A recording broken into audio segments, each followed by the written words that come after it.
Hello everyone. అనకాపల్లిలో famous juice point ఎక్కడ అని గూగుల్ని అడిగితే అమ్మ జ్యూస్ పార్లర్ అని గూగుల్లో చూపించింది అనమాట. సరే ఎలా ఉందో అని చెప్పేసి ఒకసారి సెర్చ్ చేశాను. ఇన్స్టాగ్రామ్లో, యూట్యూబ్లో అయితే రివ్యూస్ కానీ, వీడియోస్ కానీ, మనోడి మేకింగ్ కానీ చాలా బాగుంది. సరే ఒకసారి ట్రై చేద్దాం అని చెప్పేసి నేను మా ఫ్రెండ్ గారు అయితే వెళ్ళాం. ఫస్ట్ కర్బూజా తీసుకుందాం ట్రై చేసాం. బట్ స్పెషల్ పాయింట్కి వచ్చి నార్మల్ జ్యూస్ తాగితే ఏముందిలే అని ఒక పైనాపిల్ క్రష్, ఇక్కడ అదే స్పెషల్ అని చెప్పేసి చుట్టుపక్కల అందరూ అన్నారు. ఒక పైనాపిల్ క్రష్ అయితే ఆర్డర్ ఇచ్చేసాం. ఫస్ట్ అందులో లిక్విడ్ వేసాడు మనోడు. లిక్విడ్ వేసి మొత్తం మేకింగ్ ప్రాసెస్ అయితే చాలా మామూలు స్పీడ్గా లేదు, చాలా మైండ్ బ్లోయింగ్ అనమాట. ఐసు ఇది పైనాపిల్ ఫ్లేవర్ అనమాట.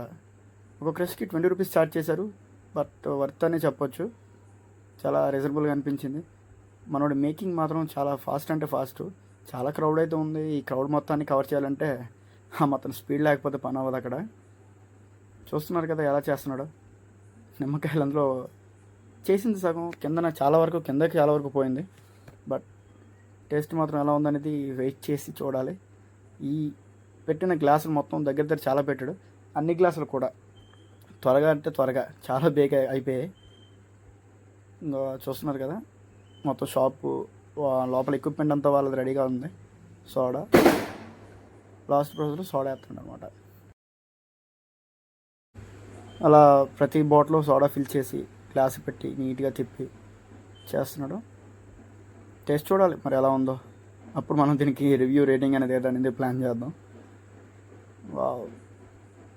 మీరు ఎప్పుడైనా సరే ఫేమస్ జ్యూస్ పాయింట్లు ఏవి ట్రై చేశారనేది కామెంట్ చేయండి. వీలుంటే అనకాపల్లిలో మన అచ్యుతాపురం ఇలా లైన్లో ఉంటుంది, చూడండి ఒకసారి. ఇప్పుడు టేస్ట్ చూద్దాం. నాట్ బ్యాడ్, టేస్ట్ అయితే చాలా బాగుంది. ఒక 4 ఇవ్వచ్చు. 3.5 నుంచి 4 మధ్యలో రేటింగ్ అయితే ఇవ్వచ్చు. ఓకేనా.